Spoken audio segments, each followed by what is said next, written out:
Hello everyone, I am Abhishek and once again I welcome you all to my YouTube channel ज्ञान Darshan bye अभी।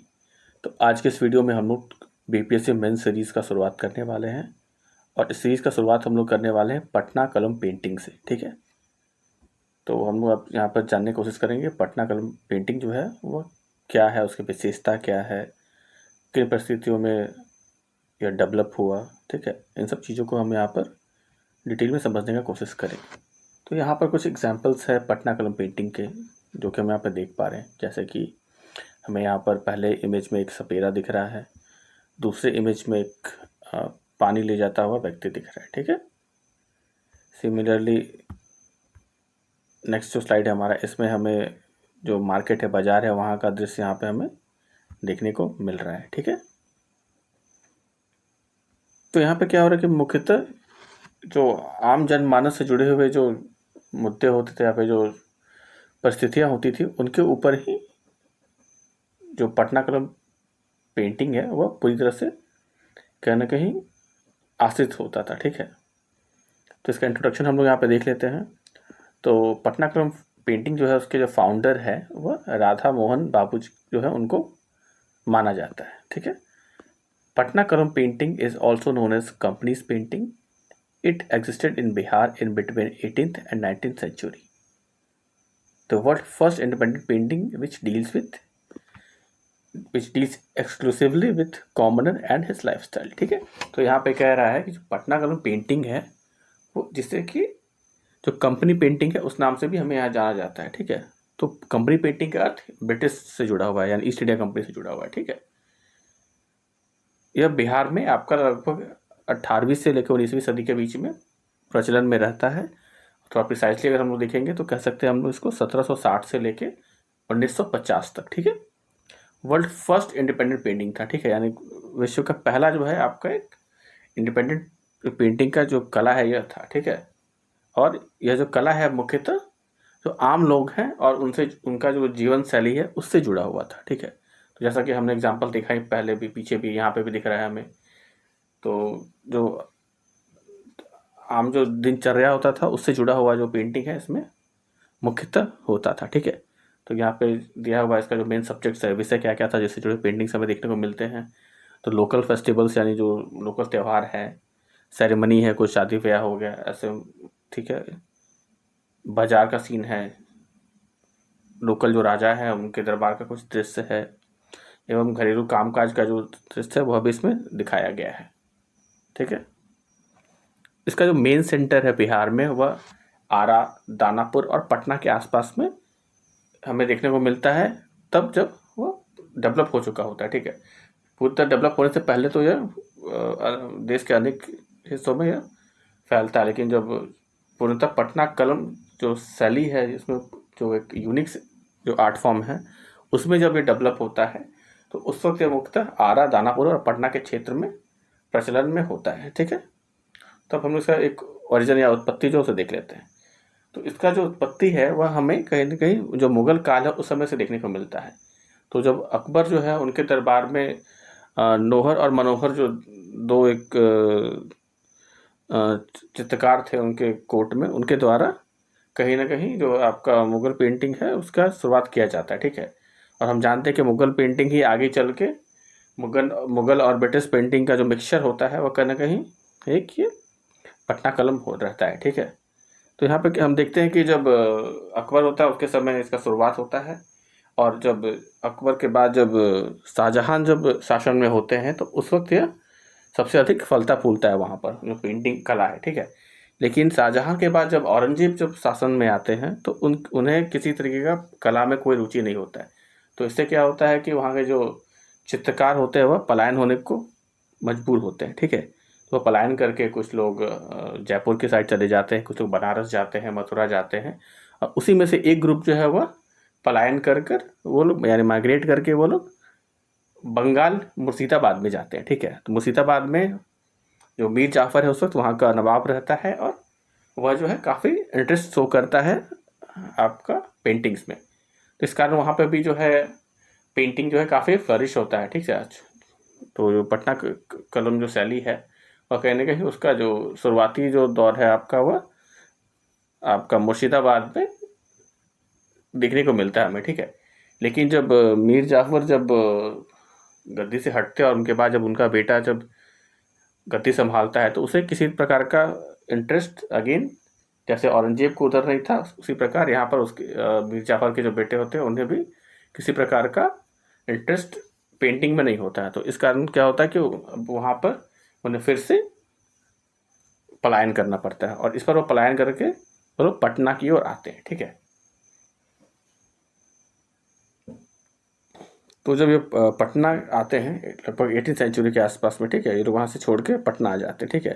तो पटना में क्या होता है कि ये लोग वहाँ के जो लोकल रूलर होते हैं उनके पास ये लोग चले जाते हैं। जो उसके अलावा जो वहाँ जो ब्रिटिशर्स होते हैं उनके लिए भी लोग पेंटिंग्स बनाते हैं। तो कहने का ये लोग वहाँ के बाद पटना में अपने आप को इस्टेब्लिश करते थे धीरे धीरे करके, ठीक है। तो हम लोग अब इसका देखते हैं कैरेक्टरिस्टिक्स क्या है, ठीक है। तो इसका क्या क्या लक्षण एक बार हम थोड़ा देखने की कोशिश करते हैं। तो जो प्रमुख कैरेक्टरिस्टिक्स है उसमें क्या है कि mainly miniature and made up of paper, ठीक है। तो यहाँ पे क्या होता है मिनीचर पेंटिंग्स जो है यानी कि जो हम लोग जानते हैं कि जो छोटी छोटी जो पेंटिंग्स बनाए जाते हैं उस पर ये लोग बेसिकली उस तरह के जो पेंटिंग्स होते हैं उसे बनाया करते थे। उसके अलावा पेपर का इस्तेमाल किया करते थे। उस वक्त जो पेपर है वह आपका ये नेपाल से उस वक्त इम्पोर्ट किया जाता था, ठीक है। इसके अलावा कुछ आइवरी और लेदर इसके ऊपर भी जो है आपको कुछ पेंटिंग देखने को मिलता है। इसके अलावा जो माइका है यानी जिसे हम अब्रक बोलते हैं उसके ऊपर भी पेंटिंग्स बनाए करते थे ये। इसके अलावा हाथी के जो दांत होते हैं उसका भी इस्तेमाल ये लोग पेंटिंग बनाने में क्या करते थे, ठीक है। ये लोग जो पेंटिंग बनाते थे मुख्यतः वह क्या होता था, आम जो लोग होते उनसे जुड़े हुए जो पेंटिंग से बनाया करते थे। जैसे कि जो डेली जो मजदूर हैं उनका, ठीक है, जो फिश सेलर है जो मछली बेचते हैं उनका, जो टोकरी बनाते हैं उनका, जो बाजार है उसका दृश्य, जो त्यौहार है उसका दृश्य, जो आपका लोहार है उसका दृश्य, ठीक है। तो इस तरह का जो कुछ प्रमुख जो चीज़ें हैं वह इनके द्वारा बनाई जाती हैं। इसके अलावा अब जो पटना इक्का है आपका वह भी इनके द्वारा, जो कि एक सबसे पुराना पेंटिंग स्टाइल माना जाता है, वह भी इनके द्वारा बनाया जाता है, ठीक है। अब हम लोग देखते हैं जो प्रोमिनेंट पेंटर्स कौन कौन थे, ठीक है। तो यानी पटना कलम जो शैली है उससे जुड़े हुए प्रमुख जो पेंटर है या चित्रकार है वह कौन कौन है। तो शिवलाल जो है वह जो मुस्लिम वेडिंग है उससे जुड़े हुए जो चित्रकला है वह बनाते हैं। जो गोपाल लाल हैं वह होली से जुड़े हुए चित्रकला बनाते हैं। माधव लाल जो है वह रानी गंधाती जो है उनसे जुड़े हुए चित्रकला बनाते हैं। और ईश्वरी प्रसाद वर्मा जो है वह अंतिम जो प्रसिद्ध जो एक चित्रकार माना जाता है आपका पटना कलम शैली का वह होते हैं। और उनकी मृत्यु जो है 1949 में हो जाती है और उनकी मृत्यु के बाद ही जो आपका जो कला है लगभग अपने अंत काल पे आ जाता है, ठीक है। अब हम जानने की कोशिश करते हैं यहाँ पे जो पेंटर्स हैं उनके द्वारा जो कलर्स है उसमें क्या मतलब कलर्स के लिए क्या क्या यूज़ किया जाता है, यानी जो रंग है उसे किन किन चीज़ों से बनाया जाता था। तो यहाँ पे जो पेंटिंग कलर है वह आपका पौधों से, पेड़ के तनों से, फूल के पत्तियों से, इन सब चीज़ों से मुख्यतः रंगों को बनाया जाता था। इसके अलावा जो पीला कलर है वह हल्दी के माध्यम से बनाया जाता था। तो हल्दी से वो लोग क्या करते थे, पहले जो गाय है उसे अधिक मात्रा में हल्दी खिलाया जाता था और जब गाय जो यूरिन करती थी उसे कलेक्ट करके ये लोग क्या करते थे, उसे कलेक्ट करके स्टोर करते थे।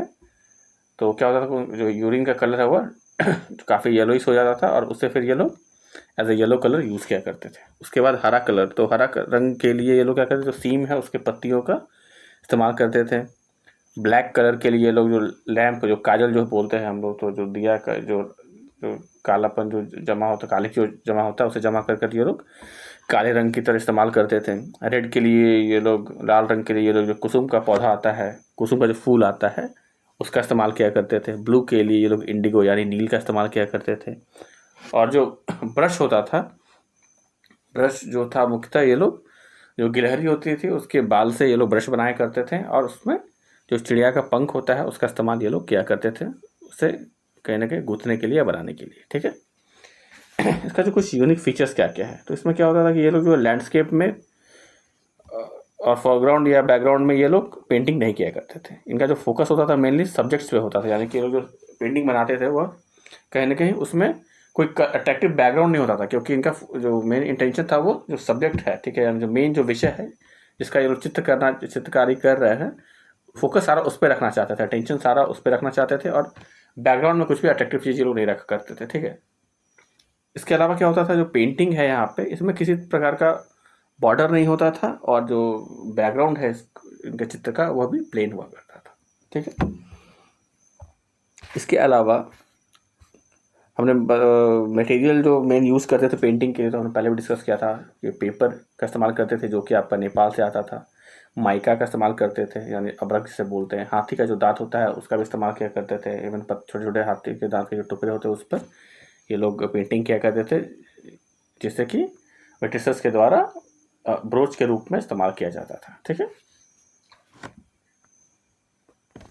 इसके अलावा हम लोग यहाँ पर देखते हैं कि इसका डिक्लाइन का कारण क्या था, यानी कि किन कारणों की वजह से यह जो कला है वह धीरे धीरे विलुप्त होती चली गई। तो सबसे पहले क्या है, लैक ऑफ पैट्रोनेज। तो क्योंकि इन्हें एक जो आपका निरंतर जो है आपको पैट्रोनेज नहीं मिला किसी भी शासक से, क्योंकि एक से शासक से मिलता था तो उसका जो कमिंग जनरेशन है या सत्ता परिवर्तन होने के बाद क्या होता था, वह जो पैट्रोनेज है वह छिन जाया करता था, ठीक है। इसके अलावा जो कैमरा है उसका आविष्कार हो चुका था आगे चल के, तो इस वजह से भी जो लोग हैं वह पेंटिंग से दूर हटकर वो लोग कैमरा की ओर जाने लगे। इसके अलावा जो मधुबनी पेंटिंग्स है उससे भी काफ़ी कॉम्पिटिशन था, ठीक है, क्योंकि मधुबनी पेंटिंग जो है वह भी काफ़ी प्रचलित है और प्रचलित थी उस वक्त बिहार में, तो उससे जो कंपटीशन मिल रहा था उसकी वजह से भी कहीं ना कहीं डिक्लाइन होता है। इसके अलावा लिथो प्रेस जो है गुलजार बाग पटना में इंग्लिश ब्रिटिशमैन जो है बिजनेसमैन है चार्ल्स डी एस्ले, उनके द्वारा 1861 में स्थापित की जाती है। तो लिथो प्रेस जो आपका स्थापित होता है उस वजह से भी क्या होता है कि वहाँ पर जो प्रेस में छपी हुई जो पेंटिंग्स या चित्र है वह वहाँ पर लोगों को आसानी से कम दामों पर और अच्छी क्वालिटी में मिल जा रही थी, जिस वजह से क्या हो रहा था कि वो लोग जो हैंडमेड पेंटिंग्स है उसकी ओर ध्यान नहीं दे रहे थे, ठीक है। उसके बाद देखते हैं हम लोग गवर्नमेंट जो है उन्होंने क्या क्या स्टेप्स लिया है अभी तक हाल फिलहाल में इसे प्रिजर्व करने के लिए, बचाने के लिए, ठीक है। तो गवर्नमेंट ऑफ बिहार जो है यहाँ पे एक ऑफिशियल कैलेंडर बनाई है 2010 में, ठीक है। साथ ही साथ 172 पेंटिंग जो है उसे कलेक्ट किया गया है एक कॉफ़ी टेबल बुक के रूप में पटना में, ठीक है। इसके अलावा यहाँ पे 3 कलेक्शन है बिहार में, जिसमें से एक कलेक्शन है आपका संग्रह जो है आपका वह खुदाबख्श लाइब्रेरी पटना में है। दूसरा जो संग्रह है वह पटना म्यूजियम में है, और तीसरा जो संग्रह है इन चित्रों का वह Patna university college of arts and craft में है, ठीक है।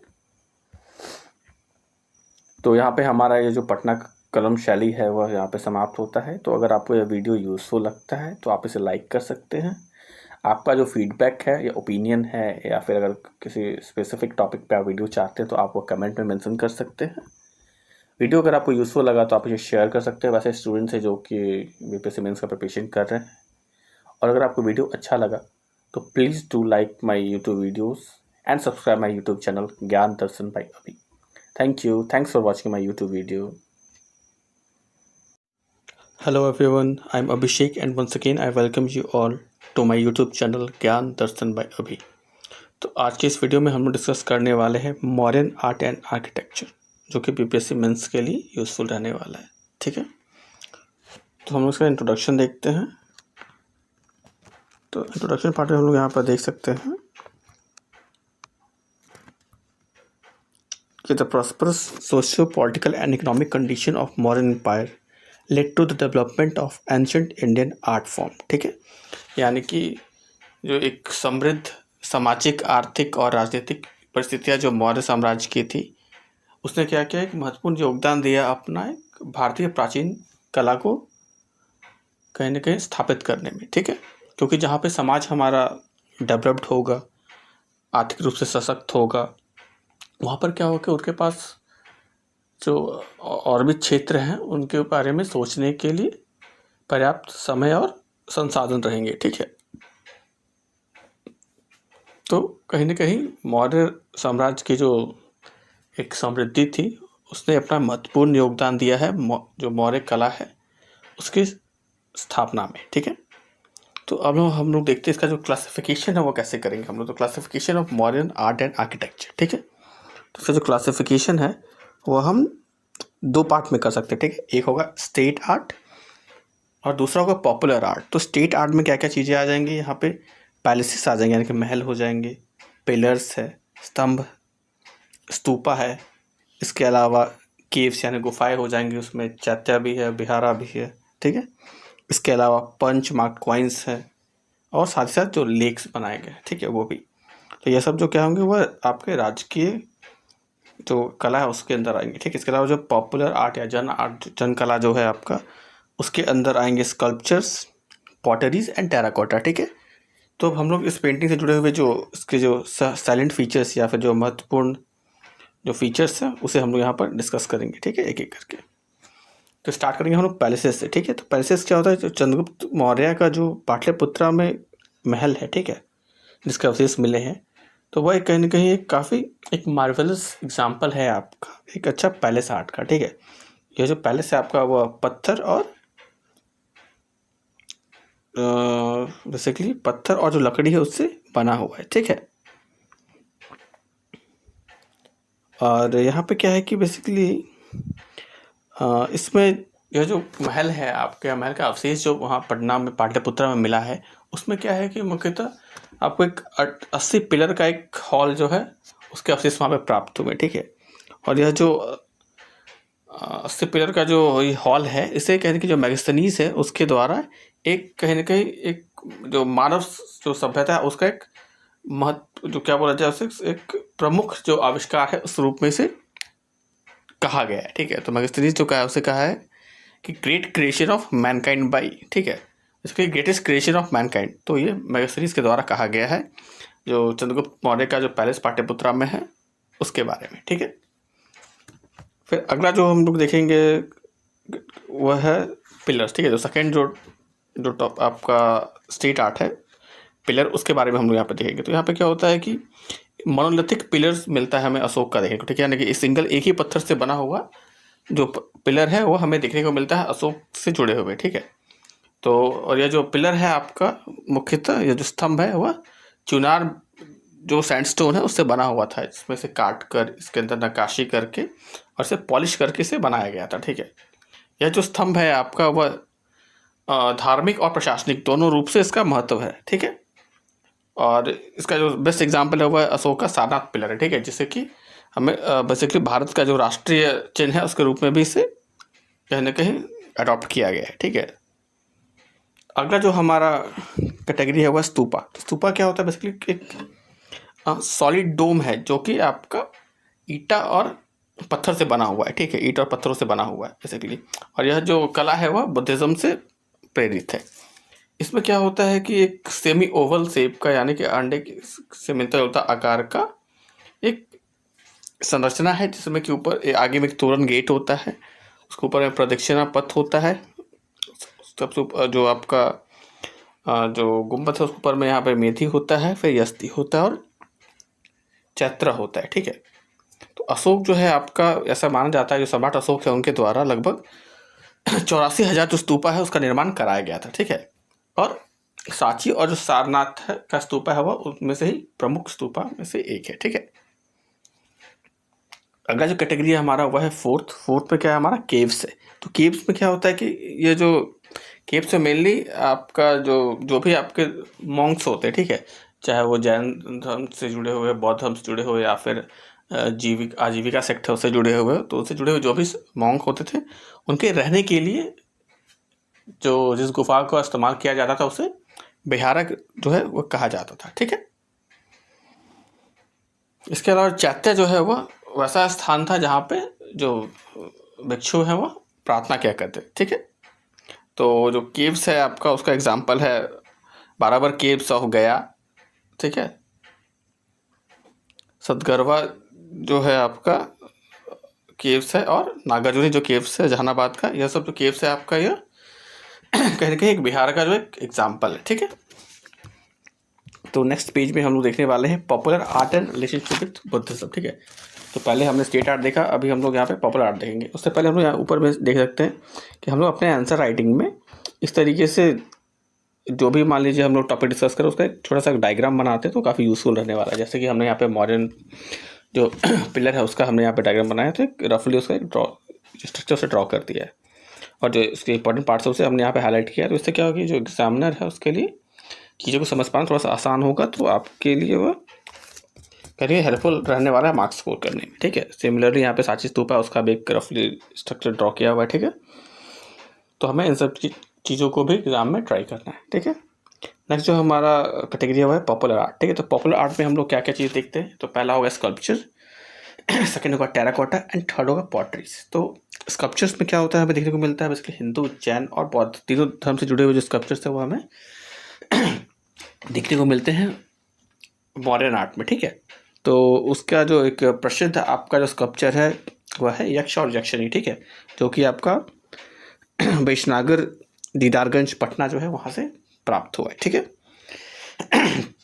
अगला जो पॉपुलर आर्ट है वो टेराकोटा है। तो टेराकोटा में क्या होता है बेसिकली आपके मिट्टी से बने हुए जो फिगर्स है, चाहे वो जानवर के हो, जानवर में हाथी है, बैल है या फिर बर्ड्स है, पैरट है, उनका जो मिट्टी से बना हुआ संरचना जो प्राप्त होता है। ठीक है, तो वैसे जो कुछ प्रमुख संरचना जो है आपका वो सारनाथ, मथुरा, बस्ता और कुम्भरार से प्राप्त हुआ है। ठीक है, नेक्स्ट जो हमारा पॉपुलर आर्ट है वो है पॉटरीज। ठीक है, तो पॉटरीज में क्या है हमारा ये टेराकोटा पॉटरीज है जो है आपका नॉर्दर्न वेयर जो बेसिकली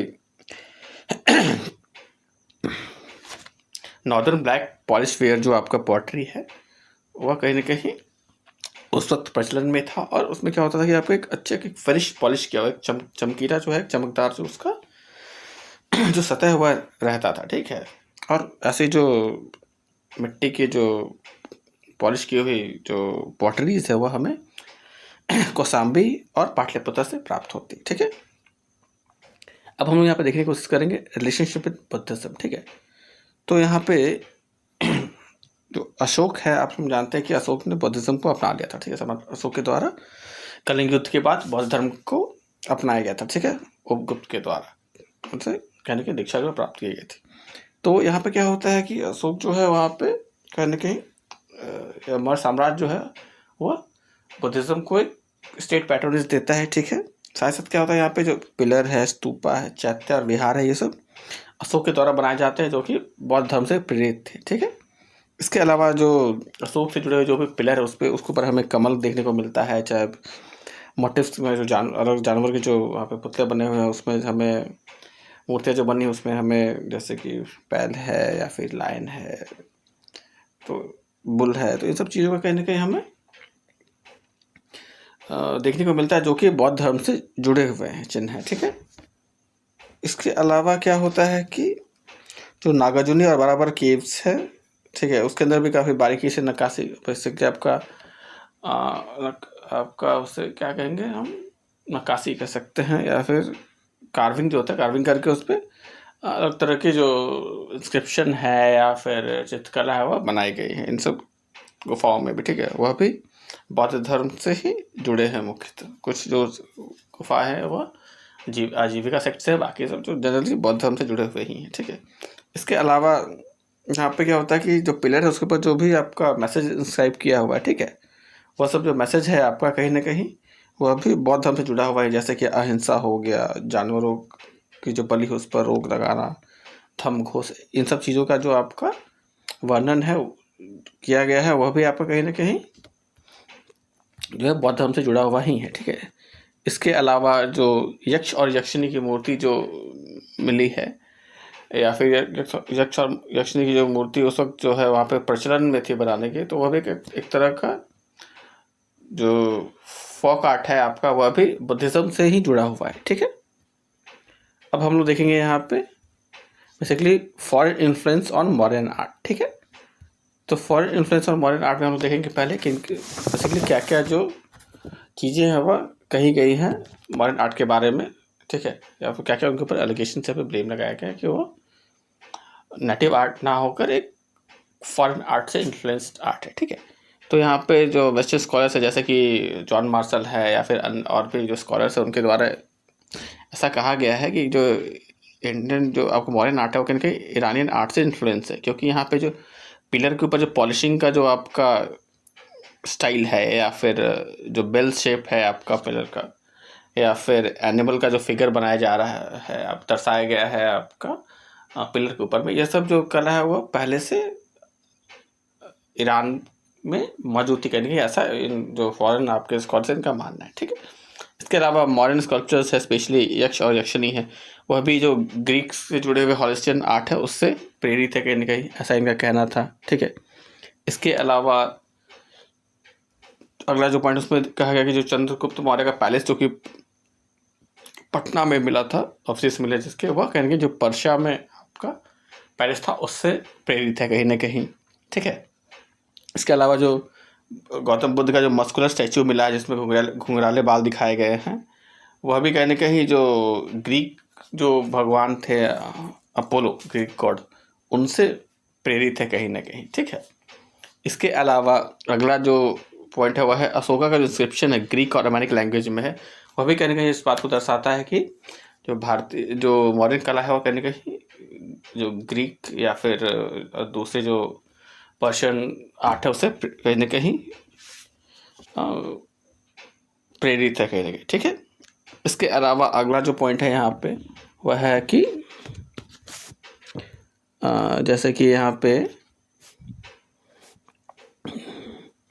आपका नेक्स्ट पॉइंट है यहाँ पे स्ट्रॉन्ग फॉरेन रिलेशन। तो क्योंकि इनका मानना है कि क्योंकि उस वक्त मौर्य साम्राज्य के जो ग्रीक है उनसे काफ़ी अच्छे फॉरेन रिलेशंस थे, तो उनका मानना था कि इस वजह से भी यहाँ पर जो मौर्य कला है वह वहाँ से प्रभावित हो सकता है। ठीक है, इसके अलावा अगला जो पॉइंट है वह है कि जो आपका जो पिलर के ऊपर, स्तंभों के ऊपर जो आपका प्रोक्लेमेशन यानी फिर आदेश है या फिर घोषणा है जो उसे वर्णित किया जाता है, या कहीं ना कहीं जो आपका आर्किमिडीज का जो आपका पिलर का जो सिस्टम है उससे इसे कॉपी किया गया, ऐसा इनका मानना है। ठीक है, इसके अलावा आपका जो आर्मेनिक और खरोस्ती जो लिपि है उसका इस्तेमाल किया गया है अशोक के कुछ शिलालेख जो कि आपके सब अफगानिस्तान पाकिस्तान के चित्रों में जो पाए जाते हैं। ठीक है, तो यह भी इनका मानना है कि यह भी एक कहीं ना कहीं कारण हो सकता है कि जो फॉरेन इन्फ्लुएंस है वह हमारे आर्ट पे हमें देखने को मिलता है। ठीक है, इसके अलावा तो हम लोग देख सकते हैं कुछ जो पॉइंटर्स हैं जो कि पॉइंट आउट किए गए हैं अलग अलग स्कॉलर्स के द्वारा हमारे आर्ट से जुड़े हुए, लेकिन हम लोग यह भी कह सकते हैं कि ये उसे अलग इसलिए है क्योंकि मान लीजिए जैसे कि जो कुम्हरार में हॉल है मिला है आपका, उस हॉल के ऊपर में जो एबकस है या फिर जो जानवर का जो आपका एक स्टैचू है वह हमें देखने को नहीं मिलता, जबकि वह दूसरे जो ग्रीक या पर्शियन जो पिलर्स है उसमें, पिलर आर्ट है उसमें यह देखने को मिलता है। ठीक है, इसके अलावा जो मॉडर्न पिलर है उस पर इन्वर्टेड जो कमल है आपको वो ऊपर में देखने को मिलता है, जबकि जो ग्रीक जो आर्किटेक्चर उसमें जो पिलर होता है उसमें लोटस का जो पार्ट होता है वह कहीं ना कहीं नीचे की ओर हमें देखने को मिलता है। ठीक है, इसके अलावा जो एबकस जो है वह अलग से यहाँ पे कार्व किया जाता है। ठीक है, जो पर्शियन आपका बेसिकली, हाँ, तो यहाँ पे जैसे जो पिलर के ऊपर में जो अलग से जो जानवर को जो एक नक्काशी किया गया है, ठीक है, तो जानवर जो चित्र जो वहाँ पर बनाया गया है उसे कोई पत्थर से ही, तो कहीं ना कहीं इस तरह का जो चित्र है वह पर्शियन आर्ट में देखने को नहीं मिलता हमें। तो हम यह कह सकते हैं कि कहीं ना कहीं कुछ थोड़ा बहुत प्रभाव जो है वह जरूर कहीं ना कहीं रहा है आपका जो फॉरेन आर्ट है आपका उसका मॉडर्न आर्ट पे, बट मुख्यतः यह जो आर्ट है वह नेटिव ही है, जैसे कि आपका स्तूपा हो गया या फिर स्कल्पचर्स क्रिएशन हो गया, इन सब चीज़ों में किसी तरह का कोई भी आपका बाहरी जो प्रभाव है वह नहीं है। ठीक है, तो हम लोग कह सकते हैं कि जो मॉडर्न आर्ट है वह कहने के एक नेटिव डेवलप्ड एक इंडियन एंशिएंट आर्ट है जिसका कोई खास जो प्रभाव है वो भारतीय बाहरी कला का नहीं रहा है इसके ऊपर, एक नेटिव और एक यूनिक आर्ट है जो कि इंडिया में ही डेवलप्ड हुआ नेटिवली। ठीक है, उसके बाद हम लोग देखते हैं यहाँ पे influence of modern art in Bihar. तो बिहार पे मौर्य कला का क्या बेसिकली प्रभाव पड़ता है। ठीक है, तो हम लोग देखते हैं कि यहाँ पे the art the art tradition began in Bihar with Mauryan period, ठीक है, which later standard during the Gupta and Pala period. यानी कि बिहार में जो आपका जो कला है वह कहीं ना कहीं जो मौर्य साम्राज्य है उसके अंदर ही यह इसकी शुरुआत होती है, और ये आगे चलकर गुप्ता और पाल साम्राज्य के समय में कहीं ना कहीं ये और मजबूत होती है धीरे करके, ठीक है। तो जो कला और जो आपका जो बेसिकली कला जो है आपका उसका जो स्थापना है कहीं ना कहीं देखा जाए तो मौर्य काल में ही एक बेसिकली एक लार्ज स्केल पे हमें देखने को मिलता है बिहार में, ठीक है। और जो कि आगे चलकर गुप्ता और पाल जो शासक होते हैं उनके समय में यह और ज़्यादा कहीं ना कहीं मजबूत होता है। इसके अलावा क्या होता है, जो हमें कुम्हरार में जो पैलेस मिला है आपका, उस वह भी जो कि अभी एक टूरिस्ट साइट में डेवलप किया जा चुका है जिससे, तो वह भी कहीं ना कहीं एक हमें मौर्य कला का ही जो अवशेष है वो हमें वहाँ पर देखने को मिलता है। इसके अलावा जो अशोक का जो स्तंभ है जो कि लौर्या अरिराज और लौर्या नंदनगढ़ में मिला है हमें बिहार में, ठीक है, तो वह भी कल्चरल हेरिटेज के रूप में बिहार में कहीं ना कहीं वर्णित है, ठीक है। इसके अलावा जो कोहा विहार है या फिर जो केव है आपका कि बाराबर और नागार्जुनी हिल्स जो गया में है, ठीक है, ये सभी कहीं ना कहीं कल्चरल हेरिटेज साइट है बिहार का, ठीक है। इसके बाद जो फोक आर्ट है वह भी कहीं ना कहीं जो मॉडर्न आर्ट है उससे जुड़ा हुआ है बिहार का, ठीक है। तो हम लोग कह सकते हैं कि जो मौर्य आर्ट है आपका वह कहीं ना कहीं बिहार में जो आपका राजनीतिक स्थिरता थी या फिर यहाँ पे जो आपका कहीं ना कहीं प्रॉस्पेरिटी थी, ठीक है, जो लोगों के बीच में काफ़ी डाइवर्सिटी था, यहाँ पे सभी धर्म से जुड़े हुए लोग थे और सब लोग अच्छे से रह रहे थे कहीं ना कहीं मौर्य काल में, ठीक है, चाहे वो हिंदू धर्म से जुड़े हुए हो, जैन से हो या बुद्धिज्म से हो, ठीक है। तो ये जो डाइवर्सिटी था, यह रिलीजियस डाइवर्सिटी था, यह भी कहीं ना कहीं एक आर्टिस्टिक इन्वायरमेंट को डेवलप करने में कहीं ना कहीं हेल्प कर रहा था, ठीक है। इसके अलावा क्या होता है कि जो वर्ल्ड वाइड आपका एक इंडियन यूनिक जो आपका आर्टिस्टिक जो आपका नेचर है बेसिकली इंडियन आर्ट का, वह भी कहीं ना कहीं आपका बिहार और पूरे भारत में यह बेसिकली ये प्रस्तुत करता है, ठीक है, मौर्य कला जो है, ठीक है। तो यहाँ पे हमारा जो मॉडर्न आर्ट का टॉपिक है वो यहाँ पे समाप्त होता है। आप इसमें से जो भी आपको महत्वपूर्ण लगता है आप उसे एज ए नोट्स आप यहाँ से आप अपने पास लिख सकते हैं, ठीक है, जिससे कि आपके जो पर्सनल नोट आपके खुद के द्वारा जो बनाया गया नोट्स है वह भी कहीं ना कहीं उससे मजबूत होगा। अगर आपने अभी तक नोट्स नहीं बनाए तो आप इसे कहीं ना कहीं अपने नोट्स के रूप में पूर्णतः भी इस्तेमाल कर सकते हैं, ठीक है। तो thanks for watching my YouTube video. अगर आपको वीडियो इन्फॉर्मेटिव लगा तो आप इसे लाइक कर सकते हैं, और अगर आप कंटेंट को यूज़फुल पाते हैं तो आप इस चैनल को सब्सक्राइब भी कर सकते हैं। So thanks for watching my YouTube video. Thank you. Hello everyone, I am Abhishek and once again I welcome you all to my YouTube channel ज्ञान दर्शन by अभी। तो BPSC मेन सीरीज़ में आज का हमारा जो दूसरा टॉपिक है वह है मधुबनी पेंटिंग्स। इससे पहले हमने पटना कलम पेंटिंग जो है उसे हमने डिटेल में डिस्कस किया हुआ है। आज के इस वीडियो में हम लोग मधुबनी पेंटिंग को डिटेल्स में समझेंगे, ठीक है। यह आपके BPSC मेंस से जुड़े हुए काफ़ी एक इम्पॉर्टेंट टॉपिक है, ठीक है, और हर अल्टरनेट ईयर में कहीं ना कहीं आपसे मधुबनी पेंटिंग से रिलेटेड क्वेश्चंस आपको BPSC मेंस में देखने को मिलेंगे, ठीक है। तो हम लोग इसको एक बार समझने का प्रयास करते हैं यहाँ पर डिटेल्स में, ठीक है। तो इसका इंट्रोडक्शन हम लोग देख लेते हैं। तो ये क्या है, it is an ancient art of Mithila region, ठीक है। तो जो बिहार का जो मिथिला क्षेत्र है आपका, जो कि बिहार के उत्तरी हिस्से में स्थित है, वहाँ पर यह प्रचलन में है मुख्यतः, ठीक है। यह लगभग 2500 साल पुराना है, और इसका जिक्र जो है वह हमें जो फेमस कवि हैं विद्यापति, उनकी एक पुस्तक है कीर्ति पिता का, उसमें भी हमें इसका जो वर्णन है वो देखने को मिलता है, ठीक है। यह जो पेंटिंग है शुरुआती तौर पे यह फर्श पे या फिर दीवारों पर इसे बनाया जाता था, ठीक है। लेकिन अब रिसेंट जो समय अब का जो समय है, इसमें जो मधुबनी कला है वह कहीं ना कहीं पेपर में, कैनवास में, इन सब जगह पर भी अब बनाया जा रहा है। इवन कपड़ों पे भी अब यह बनाया जा रहा है, ठीक है। मुख्यतः ब्राह्मण और जो कास्त औरतें हैं उनके द्वारा इस आर्ट फॉर्म को बेसिकली यूज़ किया जा रहा था या फिर बनाया जाता था, ठीक है। यह जो पेंटिंग है यह मुख्यतः आपका कोई पवित्र जब मुहूर्त होता था, जैसे कि शादी का हो या फिर कोई त्यौहार हो, वैसे कुछ विशेष परिस्थितियों में आपका इस जो मधुबनी पेंटिंग्स है उसे बनाने का काम किया जाता था। ठीक है, यह जो कला है यह मुख्यतः जो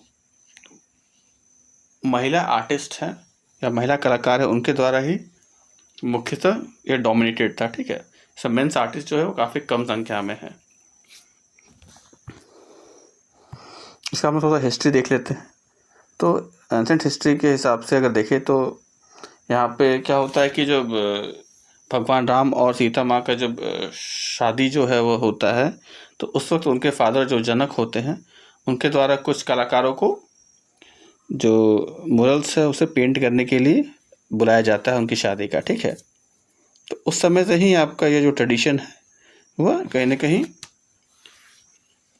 यह जनरेशन बाय जनरेशन ये पास ऑन होते चला गया, और जो मिथिला रीजन है उसमें यह जो कला है कहीं ना कहीं प्रचलन में आया। ठीक है, और जिसका जो अभी आधुनिक समय में हम अगर देखें तो इस कहीं ना कहीं यह जो मधुबनी कला है इसका जो कहीं ना कहीं जो प्रसार है वह 1934 में बढ़ता है। अंग्रेज जो कर्नल होते हैं विलियम जी आर्चर, उनके द्वारा कहीं ना कहीं से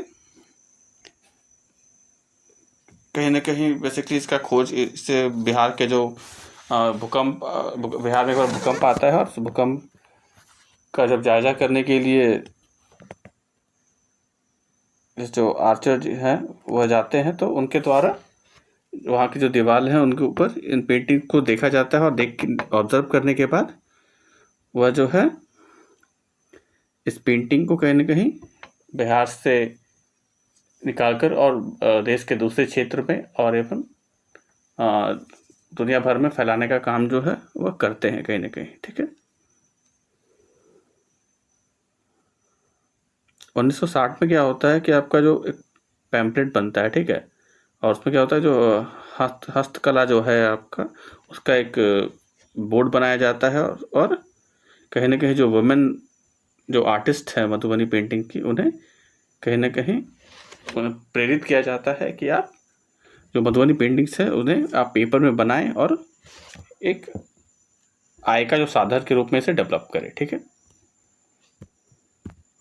तो इसमें सब्जेक्ट्स क्या है, यानी किन किन विषयों पर यह पेंटिंग जो है वो बनाई जाती है। ठीक है, तो पहला जो विषय है वह है रिलीजियस यानी धार्मिक। तो उसमें क्या होता है, जो भगवान है और देवी देवता हैं या फिर गौतम बुद्ध हैं, तो इनसे जुड़े हुए जो पेंटिंग्स है वो बनाई जाती है धार्मिक विषयों में। इसके अलावा कुछ एरोटिक जो टॉपिक्स है उसके ऊपर भी यहाँ पर पेंटिंग्स बनाई जाती है, जैसे कि यहाँ पर लोटस का पेंटिंग बनाया जाता है जो कि कह के इंडिकेट करता है फीमेल फर्टिलिटी से। इसके अलावा लव मेकिंग सीन जो है, ठीक है, तो युवक और युवती का कहीं ना कहीं बस प्रेम प्रसंग से जुड़ा हुआ जो चित्रण है वह भी यहाँ पर वर्णित किया जाता है मधुबनी पेंटिंग्स के माध्यम से। साथ ही साथ ज्योमेट्रिकल पैटर्न जो है आपका वह भी मधुबनी पेंटिंग का ही हिस्सा है। ठीक है, इसके अलावा जो नेचर है, प्रकृति है, उससे जुड़े हुए जो चीज़ें हैं उनके ऊपर भी मधुबनी पेंटिंग जो है वो बनाई जाती हैं, जैसे कि बर्ड्स हैं, चिड़िया हो गई, मछली हो गए, फ्लावर्स हैं। ठीक है, तो इन सब चीज़ों पर भी आपका जो मुख्यतः जो आपका मधुबनी पेंटिंग्स है वह केंद्रित रहता है। ठीक है, इसमें जो कलर है हम लोग देख लेते हैं, तो मुख्यतः कौन कौन से कलरों का यहाँ पे इस्तेमाल किया जाता है। ठीक है, तो हम लोग देखते हैं कि यहाँ पर रेड कलर का यूज़ किया जाता है। तो रेड कलर बेसिकली यहाँ पर जो कुसुम फूल होता है उससे प्राप्त किया जाता है। येलो कलर जो है यहाँ पे यह हल्दी जो है उससे उसके माध्यम से प्राप्त किया जाता है। ब्लैक कलर, काला रंग जो है आपका वह जो दिए से निकलने वाली जो कालिक होती है जिसे काजल कहते हैं उससे प्राप्त किया जाता था। ब्लू जो है वह नील से प्राप्त किया जाता था, और ग्रीन जो है वो सीम जो पौधा है उसके पत्ते से प्राप्त किया जाता था। और यहाँ पे जो है ब्रश की जगह पे यहाँ पर जो बम्बू है, बांस जो होता है उसकी जो तिल्ली होती है, पतली बारीक तिल्लियों से जो है मिलाकर कहने के ब्रश के रूप में उसे इस्तेमाल किया जाता था। और उसके अलावा जो है जो उंगलियां हैं उसके माध्यम से भी जो कलर है वो चढ़ाने का काम यहाँ पर मधुबनी पेंटिंग के आर्टिस्ट के द्वारा किया जाता है। ठीक है, इसका जो मुख्य विशेषता क्या है। ठीक है, तो विशेषता यहाँ पर हम देखेंगे कि deep emotional connect on auspicious occasions like marriages and festival. तो यहाँ पर कहने का क्या होता है, एक इमोशनल कनेक्ट यहाँ पर हमें देखने को मिलता है, और साथ ही साथ एक पवित्र जो एक मुहूर्त होता है जैसे कि शादी या त्यौहार, वैसे विशेष परिस्थितियों में आपका इस पेंटिंग का जो है वह बेसिकली निर्माण किया जाता है या उसे बनाया जाता है। इसमें क्या होता है कि बैकग्राउंड पेंटिंग, यानी जो पेंटिंग होता है, जैसे यहाँ पे जो भी चित्र यहाँ पे देखने को मिल रहा है हमें, तो देख रहे हैं कि हमें यहाँ जो इमेज है, इमेज की जो मेन सब्जेक्ट है उसके अलावा जो बैकग्राउंड है वह भी काफ़ी अच्छी तरीके से यहाँ पे पेंट किया हुआ है। जैसे कि यहाँ पे देख रहे हैं, यहाँ पे येलो कलर से मोस्टली जो बैकग्राउंड है हमारे यहाँ पे दर्शाया गया है, ठीक है। जबकि हम जो इससे पहले पढ़े थे पटना कलम पेंटिंग, उसमें क्या होता था, बैकग्राउंड जो है वो कुछ पे नहीं होता था, बिल्कुल ब्लैंक होता था और सारा फोकस जो है वो सिर्फ सब्जेक्ट पे होता था। बट यहाँ पे क्या है कि जो बैकग्राउंड है वह भी आपका काफ़ी फैंसी है, ठीक है, कलरफुल है। और साथ साथ क्या होता है, यह जो है 2 डायमेंशनल प्रेजेंटेशन, यानी 2D जो इमेज है वो हमें देखने को मिलता है, ठीक है। इसके अलावा क्या होता है, डबल लाइन बॉर्डर है। तो हम लोग देख सकते हैं कि यहाँ पे जो बॉर्डर है आपका सभी, जैसे ये पेंटिंग, इसमें देखिए आप देख सकते हैं कि साइड में यहाँ पे 2 लाइंस का बॉर्डर बना हुआ है, ठीक है, डबल बॉर्डर है सभी, इस पेंटिंग में भी है, नीचे वाले पेंटिंग में भी दिख रहा है हमें, ठीक है। तो सभी पेंटिंग में क्या है कि डबल बॉर्डर का इस्तेमाल किया गया है, ठीक है। इसके अलावा क्या है कि यहाँ पे ऑर्नेट फ्लोरल पैटर्न्स, यानी फूल पत्तियों का इस्तेमाल यहाँ पे किया जाता है पेंटिंग को सजाने के लिए। तो यहाँ पे हम देख सकते हैं, यहाँ पे जैसे कि प्लांट्स, पौधे हैं, यहाँ पे फूल है, ऊपर वाले पेंटिंग में भी फूल जो है, फूल है, पत्ते, ये सब हमें देखने को कहीं ना कहीं मिलते हैं इस पेंटिंग में। हिंट एंड एक्सप्रेशन है, ठीक है, यहाँ पर जो लोग हैं उनके जो भाव है वह कहीं ना कहीं बहुत कुछ दर्शाते हैं, ठीक है। तो जैसे देखने को मिलता है हमें सबका अलग अलग एक्सप्रेशन यहाँ पे हमें देखने को मिल रहा है हर एक चित्र में, देखिए, ठीक है।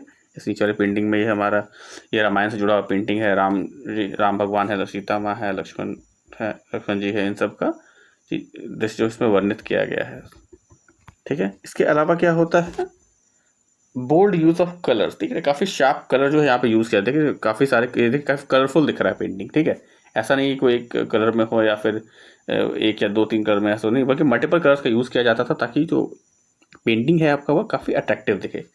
साथ ही साथ क्या होता है, बल्जिंग आइज और बिग आइज का कॉन्सेप्ट, ठीक है। यहाँ जो पेंटिंग किया जाता है, यहाँ पे क्या होता है, आँख जो है वो हमेशा नॉर्मल से बड़ा साइज में बनाया जाता है। तो देख सकते हैं हम लोग यहाँ पे जितने भी चित्र हैं, चाहे वो पक्षी का हो, यहाँ पे एक आप लेडीज़ कह सकते हैं, या फिर कह सकते हैं, या फिर किसी देवता का, किसी देवी का चित्र है, तो उसमें भी है, यहाँ पे आप देख सकते हैं आँख जो है वो काफ़ी बड़े साइज में दिखाया गया है नॉर्मल से। नॉर्मली इस पहले इमेज में भी यही सेम है, सेकंड में यही है, और नीचे जो रामायण का दृश्य यहाँ पे दर्शाया गया है इसमें भी आप सेम देख सकते हैं। आँख जो है नॉर्मली वो नॉर्मल से बड़े साइज में हमेशा बनाया जाता था, ठीक है। यह कुछ विशेषता जो है आपका यह मधुबनी पेंटिंग्स की है, ठीक है। अब इसका स्टाइल हम लोग देखते हैं, इसमें स्टाइल क्या क्या है। तो इसके स्टाइल में भी जो 5 तरह के मुख्यतः यह हमें देखने को मिलते हैं, ठीक है। तो सबसे पहला क्या है, अरेपन पेंटिंग, यानी कि रंगोली। तो ये क्या होता है कि जो रंगोली बनाने की प्रथा तो अभी भी हमारे परिवार में कहीं हमें देखने को, समाज में देखने को मिलता है, मुख्यतः दिवाली के समय, ठीक है। तो वैसे इसमें क्या होता है, घर के आंगन में या फिर गेट के जो चौखट होता है वहाँ पर, इन सब जगह पे क्या होता है कि चावल के आटे, पानी और रंग की सहायता से जो रंगोली है वह बनाया जाता था, ठीक है। इसके अलावा अगला जो स्टाइल है आपका वह है भरनी। तो भरनी जो प्रकार है आपका मधुबनी पेंटिंग का, इसमें क्या होता है कि जो काफ़ी ज़्यादा मात्रा में कलर का इस्तेमाल किया जाता है, यानी नंबर ऑफ कलर्स जो है वो ज़्यादा यूज़ किए जाते हैं इसमें, ठीक है। इसमें मुख्यतः क्या होता है कि रामायण और महाभारत से जुड़े हुए जो देवी देवता है उनका यहाँ पर वर्णन किया जाता है चित्र के माध्यम से। तो जैसे कि नीचे वाला जो इमेज है आपका, यह कहीं ना कहीं ये भरनी प्रकार का यह मधुबनी पेंटिंग है, ठीक है। इसके अलावा जो कचनी है आपका, कचनी में क्या होता है कि आपका कलर जो है काफ़ी लिमिटेड यूज़ किया जाता है, काफ़ी कम मात्रा में कलर का रंग का यूज़ किया जाता है, और लाइंस का इस्तेमाल से करके जो फिगर है उसे बनाया जाता है, यानी कि स्केच कह सकते हैं, ठीक है। स्केचिंग जो है वो आपका कहने की कचनी जो एक प्रकार है आपका मधुबनी पेंटिंग का, उसके तहत आता है, ठीक है। उसके बाद अगला जो है आपका कला वह है, जो स्टाइल है आपका वह है तांत्रिक। तो जो तांत्रिक स्टाइल है उसमें क्या होता है कि fiction of Hindu God and goddesses and Buddha, यानी कि जो हिंदू धर्म से जुड़े हुए जो देवी देवता हैं और जो गौतम बुद्ध हैं उनसे जुड़े हुए जो पेंटिंग्स है वह इसमें बनाई जाती हैं। अगला जो और आखिरी जो आपका स्टाइल है मधुबनी पेंटिंग का वह है कोहबर। तो कोहबर में क्या होता है मेनली कि शादी के बाद जो होता है आपका यह जो कोहबर है वह कहीं ना कहीं बनाया जाता है। इसमें क्या होता है कि जो फर्टिलिटी है आपका उसे दर्शाया जाता है कमल के माध्यम से, और भगवान शिव और पार्वती जो है उनका कहीं ना कहीं चित्र जो है वह बनाया जाता है कोहबर में, ठीक है। अब हम लोग देखने की कोशिश करेंगे कि यहाँ पे जो इम्पोर्टेंट पेंटर्स कौन कौन हैं इस कला से जुड़े हुए, ठीक है।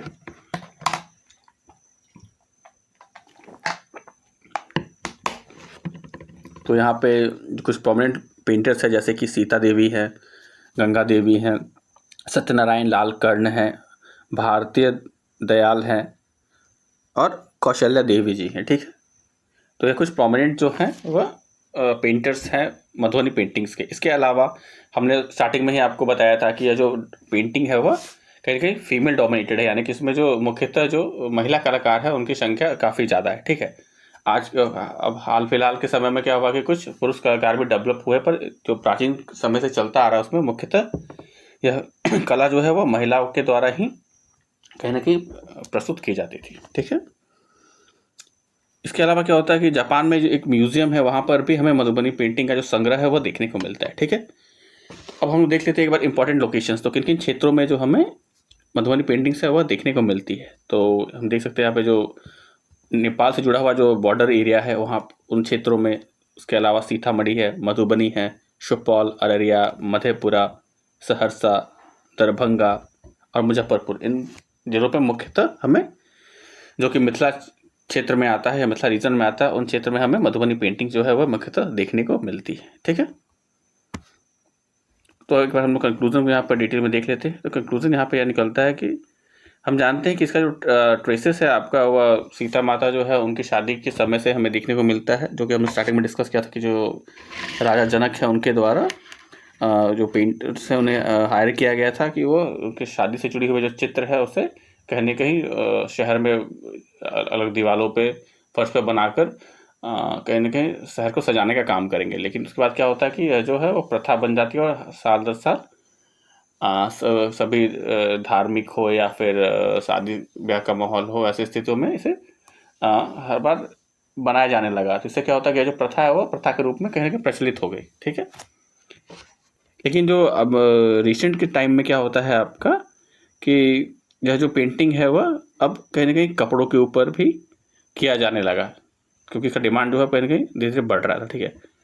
तो promote Madhubani paintings, Indian railways जो है आपका वह और गवर्नमेंट ऑफ बिहार जो तो वो लोग क्या किए हैं कि जो संपर्क क्रांति जो एक्सप्रेस है ट्रेन है उससे पूर्णतः मधुबनी पेंटिंग से पेंट कर दिया गया, ठीक है। इससे क्या होगा कि कहीं ना कहीं जो भी टूरिस्ट उन्हें यह अट्रैक्ट करेगा और लोगों को मधुबनी पेंटिंग्स के प्रति जो है वह जागरूक करेगा, ठीक है।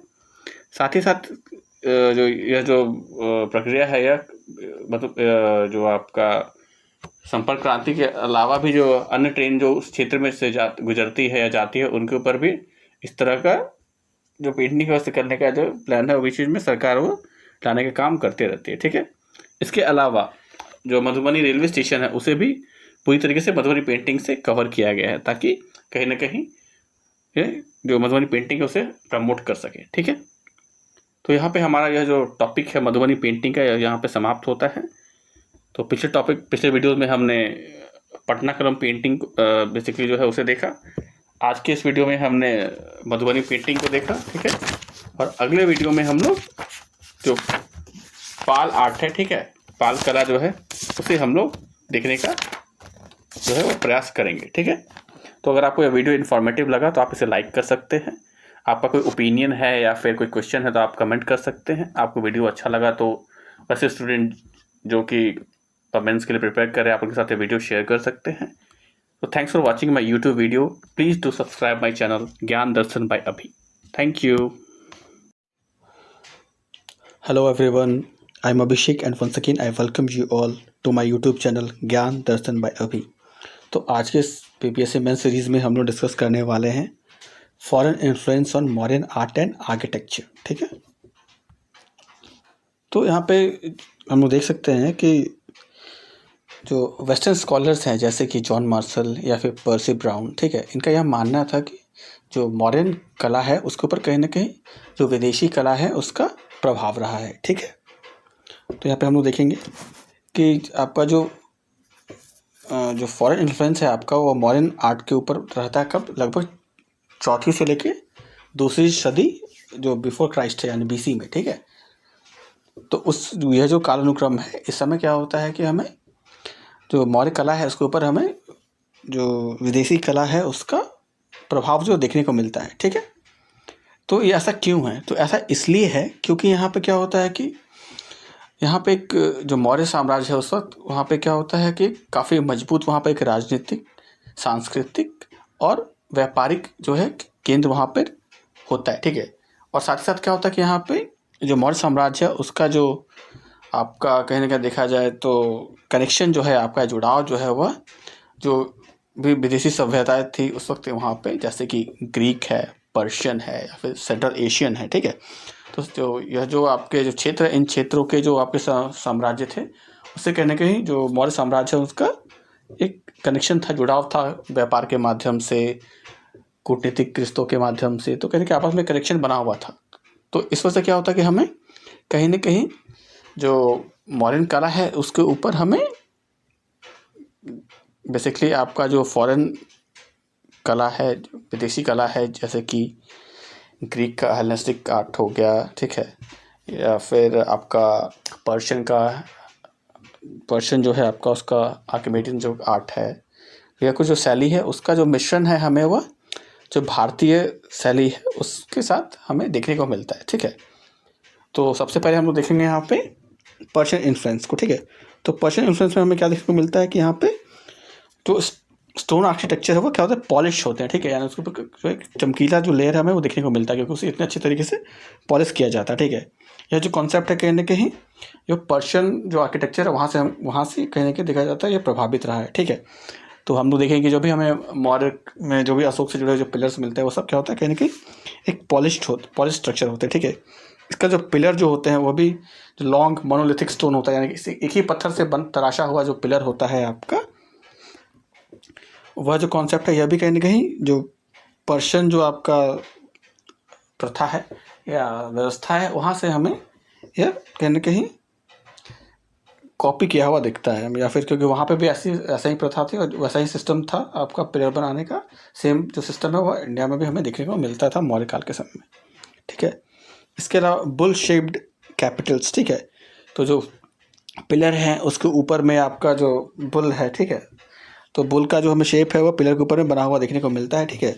और वैसा ही हमें सिमिलर यहाँ पे अशोक का जो पिलर है, ठीक है, खासकर जो आपका लॉरिया नंदनगढ़ में आपका जो पिलर मिलता है हमें देखने को, ठीक है, सॉरी लॉरिया अरिराज में। तो लॉरिया अरिराज में जो हमें आपका अशोकन पिलर मिलता है देखने को, उसमें हमें भी पिलर के ऊपर में बुल का जो कैपिटल है वो देखने को मिलता है, यानी कि पिलर के ऊपर में जो बुल है उसका चित्र जो है वहाँ दर्शाया गया है, ठीक है।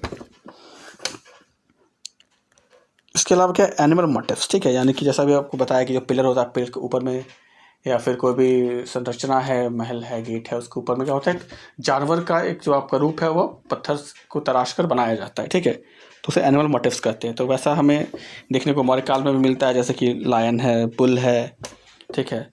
तो ये सब जो एनिमल मोटिव्स हैं या उसके जो पत्थर से तराशी हुई मूर्तियाँ हैं, यह हमें कहीं ना कहीं जो पर्शियन आपका जो आर्ट है उसमें भी हमें सिमिलर ही देखने को मिलता है, ठीक है। इसके बाद अगला जो हमारा सब पॉइंट है वह है ग्रीक इन्फ्लुएंस। तो हमने यहाँ पे पर्शियन इन्फ्लुएंस देख लिया कि भारत मौर्य कला पे जो पर्शियन जो आर्ट है उसका किस प्रकार से प्रभाव पड़ा था। अब हम लोग देखेंगे जो मौर्य कला है उसके ऊपर ग्रीक जो आर्ट है या ग्रीक कला जो है, हेलेनिस्टिक जो आर्ट है आपका, उसका प्रभाव मौर्य काल पे किस प्रकार से पड़ा है, ठीक है। तो ग्रीक जो आर्ट है उसमें बेसिकली उसका स्पेशलिटी क्या है कि उसमें रियलिज्म होता है, ठीक है। यानी जो आपका जो भी आपका यहाँ पे स्ट्रक्चर बनाया जाता है उसमें काफ़ी वो असलियत की तरह दिखता है, बिल्कुल, ठीक है। इतना ज़्यादा उसमें बारीकियाँ होता है, क्वालिटी इतना फिनिश होता है, ठीक है उसका। तो इसमें क्या होता है कि जानवर का जो मूर्ति है वो बनाया जाता है जो कि काफ़ी रियल दिखने में होते हैं, जैसे कि लायन हो गया, एलिफेंट है, बुल है, ठीक है। तो यह सब जो चीज़ें हैं यह हमें ग्रीक आर्ट में देखने को मिलता है, लेकिन इसी शैली की जो आपकी मूर्तियाँ हैं वो हमें मॉडर्न आर्ट जो है उसमें भी हमें देखने को मिलते हैं, ठीक है। इसके अलावा जो फ्लोरल मोटिव्स है, यानी कि फूल और पत्तियाँ जो हैं आपका, उनका जो डिज़ाइन है आपका वह भी हमें देखने को मिलता है, जो कि कहीं ना कहीं जो ग्रीक आर्ट है उससे मिलता जुलता है। तो हमने देखा कि जैसे अशोक का जो पिलर है, या फिर जहाँ पे जो हम लोग ये अशोक स्तंभ का बेसिकली यहाँ पे हम लोग देख रहे हैं, ये जो लायन कैपिटल है आपका जिसमें 4 लायन 4 साइड से हमें देखने को मिलता है, जो कि हमारे नेशनल एम्बलम के रूप में भी यह अडॉप्ट किया गया है। तो इसमें भी हम लोग देख सकते हैं कि जहाँ पर ऊपर में जो आपका मोटिव है, उसके नीचे एबकस है, तो उसके नीचे लास्ट में ये जो एबकस जो बना हुआ है, यानी फूल जो बना हुआ उल्टा उल्टा जो है आपका अपोजिट लोटस जो है बना हुआ है, ठीक है। यह भी कहीं ना कहीं आपका यह जो फ्लोरल मोटिव्स है ये उसका ही पार्ट है। तो यह भी कहीं ना कहीं जो ग्रीक आर्ट है आपका, जो ग्रीक कला है आपका, उससे प्रेरित है कहीं ना कहीं, ठीक है। अब हम लोग देखेंगे यहाँ पे सेंट्रल एशियन इन्फ्लुएंस। तो आपका जो यहाँ पे जो भूमध्य जो एशिया है वहाँ से आपका वहाँ की जो कला है उसका प्रभाव किस प्रकार पड़ा मौर्य कला पे, उसे देखते हैं, ठीक है। तो अगेन यहाँ पे यूज़ ऑफ मोटिव्स हो गया, जो कि अपने अभी यहाँ पे देखा। तो यहाँ पे मोटिव्स में क्या होता है, ज्योमेट्रिकल पैटर्न्स बनाए जाते हैं, जैसे कि हमें यहाँ पे व्हील देखने को मिलता है, ठीक है। इसके अलावा क्या होता है, कंपोजिट स्टाइल होता है। इसमें क्या होता है कि आपका basically blend of Iranian, Persian and Greek, ठीक है।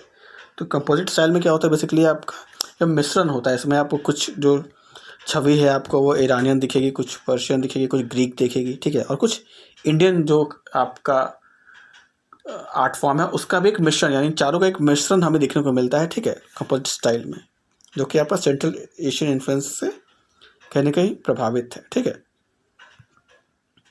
नेक्स्ट हम लोग देखेंगे ब्लेंड विथ इंडिजीनियस ट्रेडिशन, यानी कि अभी जो तीनों कला को हमने देखा, इन तीनों कला का कुछ ना कुछ चीज़ों को लेकर, और जो भारत का अपना जो नेटिव आर्ट फॉर्म है आपका उसके साथ मिक्स करके यहाँ पे प्रदर्शित किया गया है, ठीक है। तो एग्जांपल है आपका जैसे कि स्तूपा है, चैत्य है, या फिर यक्ष यक्षिणी का जो मूर्ति है आपका, ये सब क्या है कि आपका मूर्ति, क्योंकि ये सब जो कैरेक्टर है वह तो भारतीय हैं, ठीक है। क्योंकि जो स्तूपा है या चैत्य है ये आपका कहीं ना कहीं बौद्ध धर्म से जुड़ा हुआ है, ठीक है। यक्ष यक्षिणी जो है वह भी आपका कहीं ना कहीं हिंदू और बौद्ध दोनों जो धर्म है उनसे जुड़ा हुआ ऐसा माना जाता है, ठीक है। लेकिन इस पे जो उसका जो बनाने का क्वालिटी आपका तरीका है, या फिर जो उसका जो स्ट्रक्चर का क्वालिटी है, जो फाइन अच्छे तरीके से पॉलिश किया गया है, दिखने में बिल्कुल रियलिस्टिक दिखता है, बारीकी से इसे तराशा गया है। तो यह सब चीज़ जो क्या है कि यह सब कहीं ना कहीं फॉरेन इन्फ्लुएंस है, लेकिन जो कैरेक्टर है वो इंडियन है। तो कहीं ना कहीं हमें यहाँ पे मिक्सचर देखने को मिलता है, जो फॉरेन ट्रेडिशन है और इंडियन जो आपका कैरेक्टर है उसका मिक्सचर मिलता है हमें देखने को, ठीक है। तो दोनों को मिलाकर क्या होता है, एक काफ़ी अच्छा सा एक जो आपका यहाँ पर स्ट्रक्चर है वह तैयार किया जाता है, ठीक है।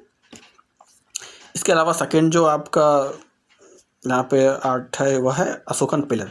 तो अशोकन पिलर जो भी है वो भी हम कहीं ना कहीं हमें देखने को मिलता है कि जो भारतीय धर्म है, ठीक है, जैसे कि बुद्धिस्ट धर्म है उससे जुड़े हुए चीज़ हमें अशोक पिलर में देखने को मिलता है, जैसे कि आपका चक्र है, एनिमल्स है, ठीक है। तो यहाँ पे एनिमल जो है उसे कहीं ना कहीं प्रोटेक्टर के रूप में यहाँ पे पेश किया गया, ठीक है। यह भी कहीं ना कहीं जो पर्शियन स्टाइल है उससे मिलता जुलता है, और इसका जो फिनिश क्वालिटी है आपका, जो पॉलिश है आपका वो, और या फिर नेचुरलिज्म बिल्कुल रियल जो दिखता है आपका, वह जो ग्रीक आर्ट फॉर्म है आपका उसका निशानी है। तो कहीं ना कहीं हमें एक ही स्ट्रक्चर में हमें काफ़ी मिक्स टाइप का जो आर्ट फॉर्म है वो देखने को मिलता है, ठीक है। तो हम लोग यहाँ पे कंक्लूजन यह निकाल सकते हैं इसका कि मौर्य आर्ट जो है आपका करिए एक बहुत अच्छा सिंथेसिस है भारतीय धर्म का, भारतीय थीम का, और उससे कहने के जो विदेशी जो शैली है आपकी कला की उसके साथ मिश्रित करके इसे बनाया गया है, जैसे कि पर्शियन आर्ट हो गया, ग्रीक आर्ट हो गया, सेंट्रल एशियन आर्ट हो गया, जैसे कि हमने यहाँ पे पहले डिस्कस किया, ठीक है। तो ये सब मिलकर क्या होता है कि जैसे पॉलिश पिलर बनाते हैं, उसके ऊपर में कैपिटल तैयार किया जाता है, उसके ऊपर मॉन्यूमेंटल आर्किटेक्चर बनाए जाते हैं, ठीक है। ये सब कहने क्या होता है कि आगे चल के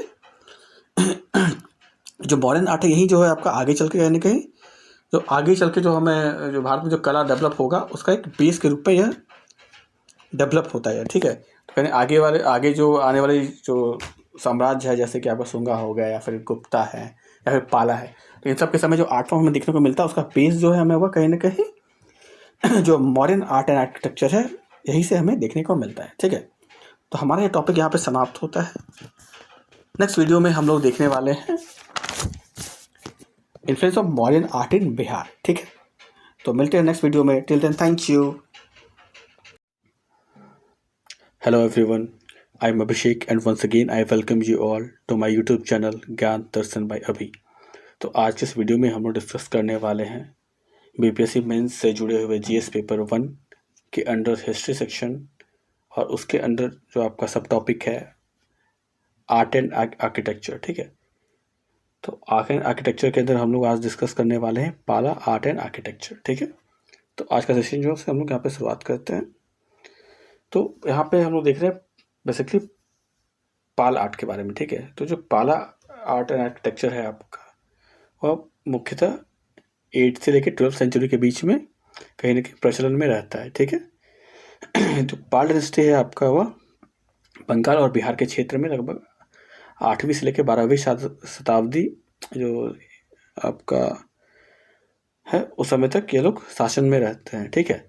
तो यहाँ पे क्या होता है कि एक स्टेबल, एक स्थिर होता है, एक असरदार जो आपका सामाजिक, राजनीतिक और आर्थिक स्थिति होती है। और यही क्या होता है आपका कि एक प्रमुख कारण बनता है कि जो पाल आर्ट है वो डेवलप होता है, क्योंकि कोई भी साम्राज्य जो है आपका, वह कला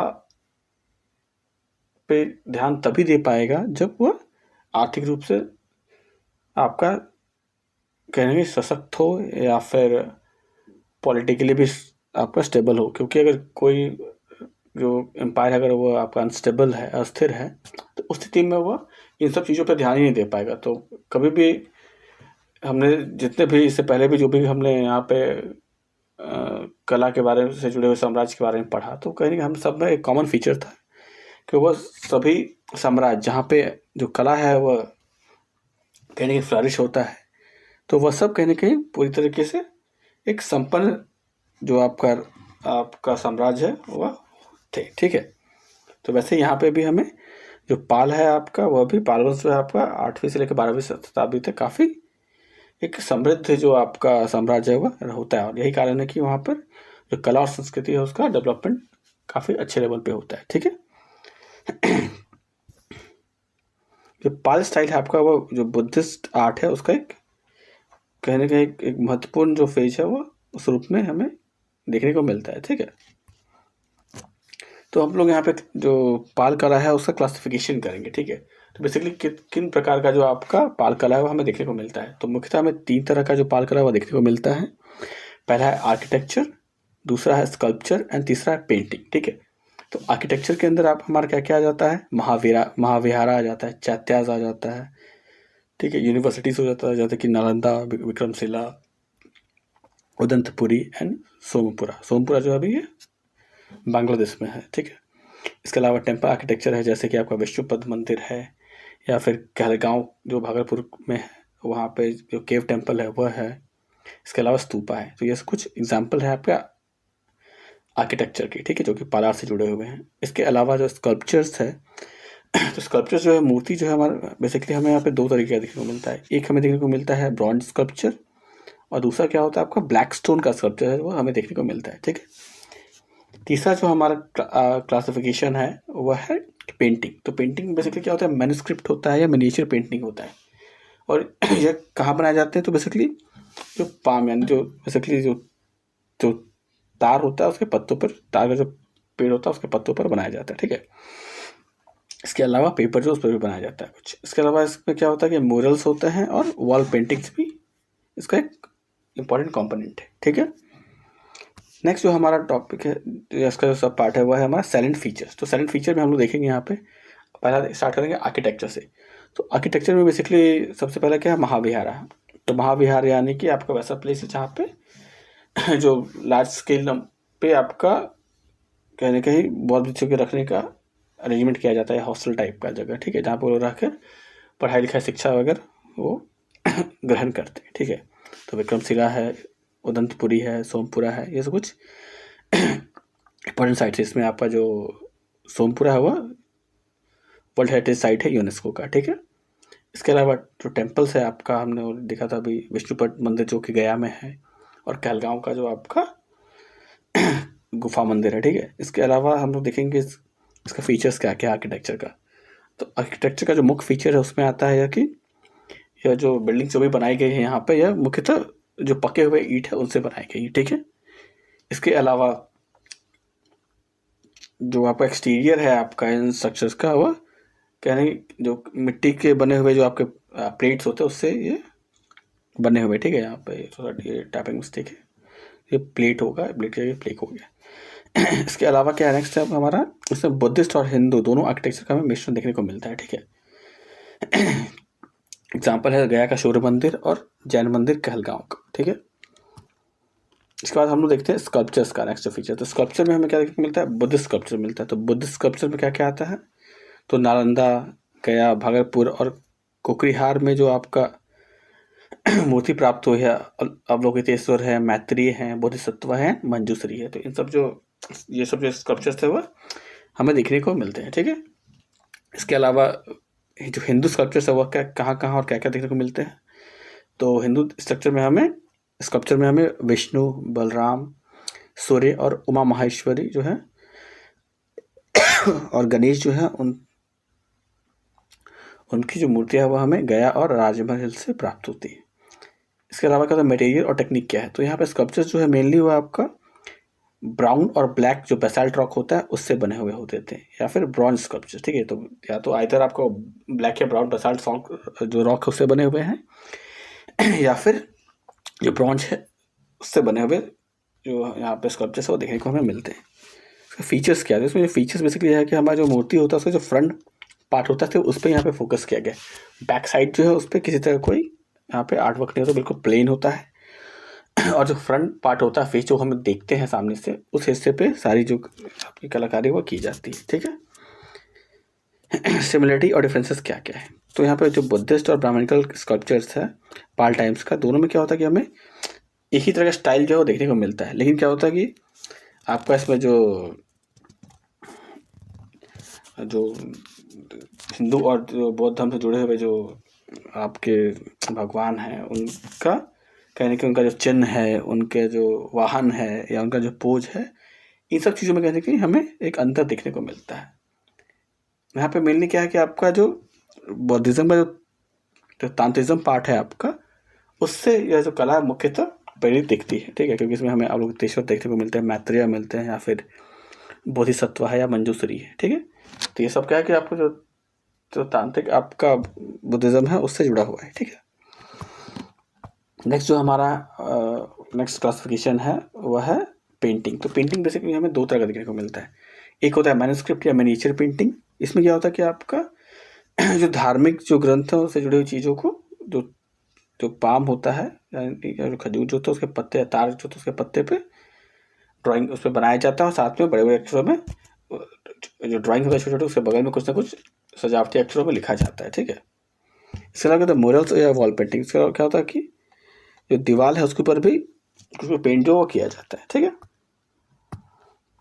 तो फीचर्स देखते हैं हम लोग एक बार, इसका features of Indian miniature art क्या क्या है, ठीक है। तो बेसिकली यहाँ पे क्या होता है कि जो यहाँ पे बेसिकली मिनिएचर स्टाइल में फोकस करता है, ठीक है। इसके अलावा क्या होता है कि जो कैरेक्टर है यहाँ पे मेन, उसे कहने आउटलाइन किया जाता है, और साथ ही साथ क्या होता है कि इसका जो कंपोजिशन है, कलर है या इन्फ्लुएंस और लेगेसी है वह सब भी आपका मुख्यतः जो कला है उससे मिलते जुलते हैं, ठीक है। इसका मीडियम देखें तो मीडियम क्या है इसमें, तो मीडियम है यहाँ पे बेसिकली जो आपको बताया, आपको पाम के पत्ते पे ये बनाए जाते हैं, ठीक है। बुद्धिस्ट टेक्स्ट जो उसके ऊपर लिखा जाता है, ठीक है।